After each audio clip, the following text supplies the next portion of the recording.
Falcon finds abandoned bobcat cubs in a barn and does something that made scientists reconsider everything they thought they knew about animal behavior.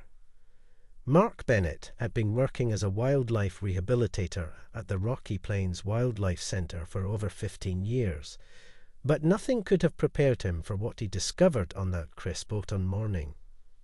The sun was barely peeking over the hills when he received an urgent call from a local farmer about an unusual situation in his barn. "You need to see this to believe it," the farmer, old Tom Wilkins, had said over the phone, his voice trembling with a mixture of excitement and disbelief. "I've got a female falcon in my barn, and, well, you just have to come see for yourself." Mark expected to find an injured bird of prey tangled in farming equipment or suffering from a broken wing. Instead, what he found would become one of the most extraordinary stories in wildlife rehabilitation history. As he pulled up to the weathered red barn, Tom was already waiting, wringing his worn leather gloves in his hands. "It's up in the hayloft," he whispered, as if afraid to disturb whatever was inside. "Been there for 3 days now. Never seen anything like it in my 60 years of farming." Together, they climbed the wooden ladder to the loft. The morning light streamed through the gaps in the aged planks, and the sweet smell of hay mixed with the mustiness of the old barn. As they reached the top, Mark heard it first, the distinctive sound of a falcon's call, softer than usual, almost like a lullaby. What he saw next made him gasp. There, nestled in a makeshift nest of hay and insulation, sat a female peregrine falcon. But she wasn't alone. Curled up against her feathered body were 3 tiny bobcat cubs, no more than 2 weeks old, their eyes barely open. The falcon was grooming them with surprising gentleness, using her beak to smooth their fur as if they were her own chicks. "Found their mama dead by the road 3 days ago," Tom explained quietly. "Hit by a car, I reckon. I was worried sick about the cubs, searched everywhere for them. Then I noticed this falcon coming and going from the barn, carrying mice and small birds. Thought she was just nesting until I came up here to check." Mark slowly approached the unusual family, his trained eyes taking in every detail. The falcon, rather than displaying the typical defensive behavior of a wild raptor, merely watched him with intelligent eyes, maintaining her protective posture over the cubs.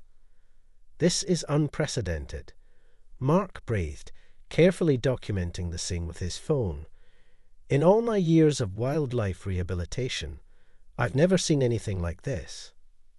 A falcon adopting mammals. It goes against everything we know about predator behavior."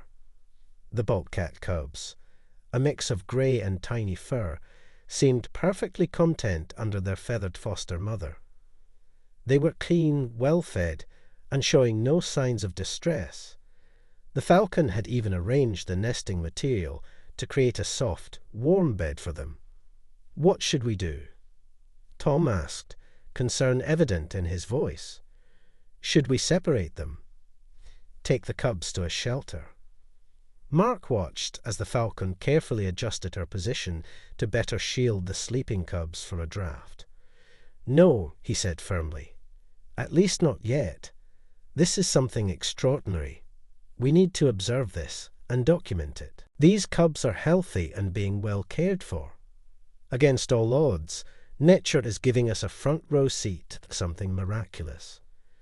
Within days, the story of the falcon and her adopted bobcat cubs spread through the small mountain town of Cedar Ridge. Mark contacted Dr. David Langston, a leading expert in avian behavior from the University of Montana, who arrived with a small team of researchers to document the extraordinary case. "In all my years of studying raptors, I've never seen anything quite like this," Dr. Langston remarked, setting up observation cameras in the barn. "We've documented cross-species adoption in mammals, and even birds caring for other bird species, but a falcon caring for bobcat cubs. This is breaking new ground in our understanding of animal behavior. The falcon, whom they named Aurora, due to her striking plumage, showed remarkable adaptability in caring for her unusual brood. She modified her hunting behavior, bringing back smaller prey more frequently to accommodate the cubs' feeding needs. Surprisingly, she even prepared the food by removing feathers and breaking down the meat into manageable pieces for the cubs. "Look at this," Mark pointed out to Dr. Langston one morning as they reviewed the overnight footage. "She's learning from her mistakes. See how she's preparing the food differently from 3 days ago. She's responding to the cubs' needs and adjusting her behavior accordingly." The cubs, whom they named Ridge, Timber, and Ember, were thriving under Aurora's care. Despite their obvious physical differences, they had developed a strong bond. They chirped back in response to Aurora's soft calls, and she wrapped her wings around them protectively when they slept. Tom Wilkins, who had become their devoted guardian, ensured the family had everything they needed while keeping curious onlookers at bay. "My late wife always said love doesn't care what form it comes in," Tom mused one evening as he and Mark watched Aurora teaching the cubs to groom themselves. "Guess these little ones are proving her right." As word spread beyond Cedar Ridge, media attention grew. Wildlife photographers and reporters from across the country requested permission to document the unique relationship. Dr. Langston established strict guidelines for observation to protect the unusual family.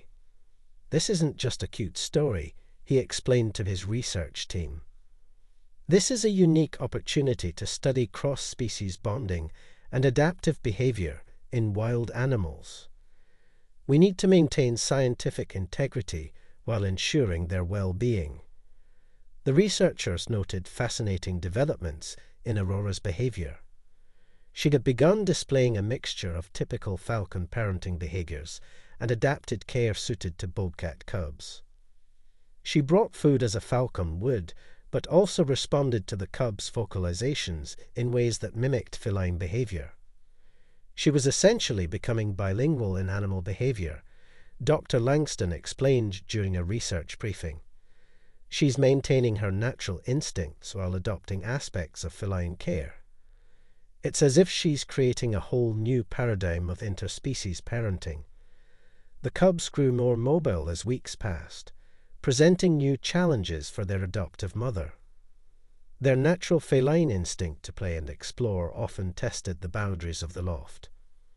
One heart-stopping moment occurred when Timber, the most daring of the three, ventured too close to the edge.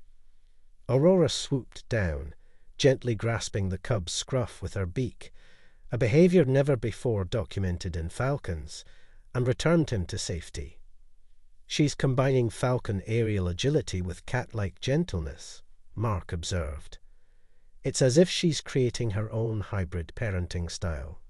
The feeding arrangement also evolved. Aurora continued hunting, but seemed to understand that her adopted cubs needed to learn to eat differently from falcon chicks. She demonstrated a pecking motion with the food, which the cubs eventually interpreted as instructions. Though unconventional, the method worked for their blended family. As autumn turned to winter, the story of Aurora and her bobcat cubs captured hearts worldwide.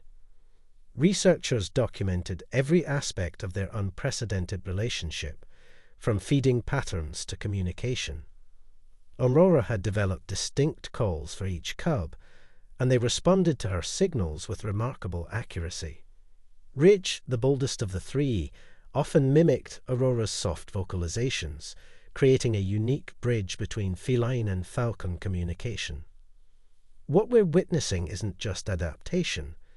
Dr. Langston explained during a documentary interview. It's innovation. Aurora isn't simply relying on instinct. She's actively creating new behaviors to meet the unique needs of her adopted family. The winter brought challenges. Aurora had to adjust her hunting patterns to the harsh weather, teaching the cubs about survival in the cold. She showed them how to detect prey under the snow, combining her raptor precision with the cubs' feline hearing. Tom Wilkins, who had grown deeply attached to the family, constructed a winter-proof shelter in the barn. "It's like having a piece of magic right here," he said. "My wife would have loved this. She always said mothers are mothers, no matter the species." By spring, the cubs were nearing independence. Aurora began encouraging them to explore beyond the barn, while maintaining her watchful eye from above. Each cub approached their growing independence differently. Ridge, ever curious, ventured furthest, but always returned to Aurora's calls.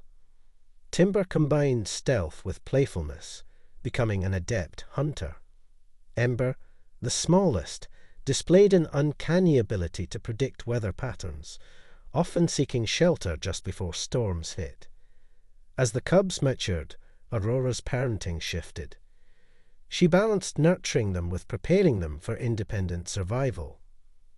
On one particularly moving day, she led each cub to the highest beam in the barn, performing a series of aerial maneuvers as if to give them one final lesson.